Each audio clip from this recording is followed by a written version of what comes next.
Bismillah ar-Rahman ar-Rahim. I'll make a statement on the death of Mullah Akhtar Mansoor.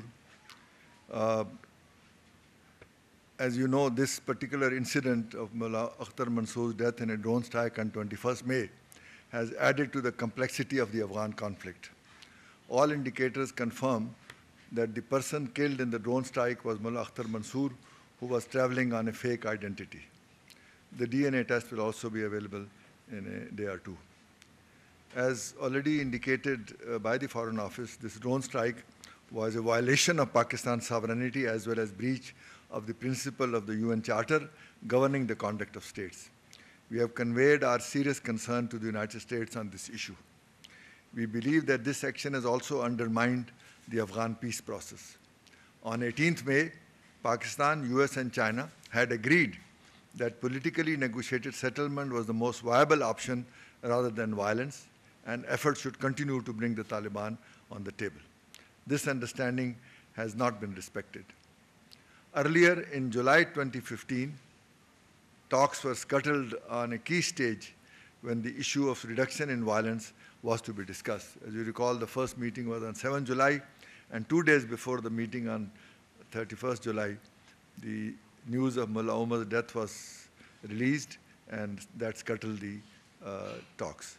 In less than a year, therefore, the peace process has been scuttled twice, at that time and now again.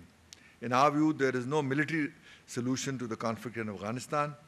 The use of force for the past 15 years has failed to deliver peace.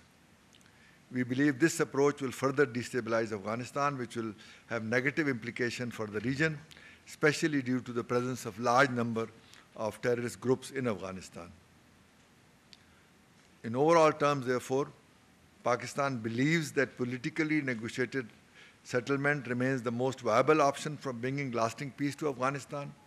The military approach has been tried for 15 years and has not achieved the objective.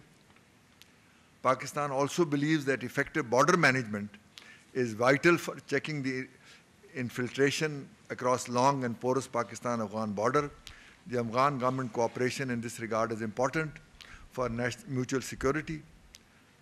Thirdly, the presence of large number of Afghan refugees has become a big security risk as militants use the camps as hideouts for their nefarious activities.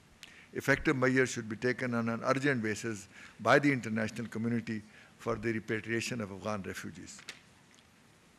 In conclusion, I would say that Pakistan's desire for lasting peace in Afghanistan is motivated by our conviction that peace and stability in Afghanistan is essential not only for the people of Afghanistan,